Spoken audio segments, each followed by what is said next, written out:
અવિરતિ એટલે શું? વિરતિ એટલે અટકવું.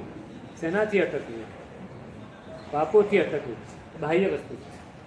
પાપો એ બહારની સપાટી છે, અંદરનું શું? પાછા એ જ હાલે.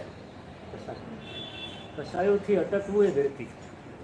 કષાયમાં ટકવું એ અવિરતિ છે, અને કષાયોથી અટકવું એ વિરતિ છે.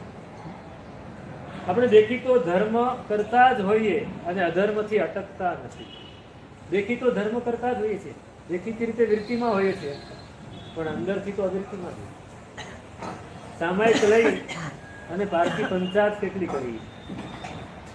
સમજો કે આપણે બોલતા નથી, મૌન છીએ, પણ મનમાં ચાલુ.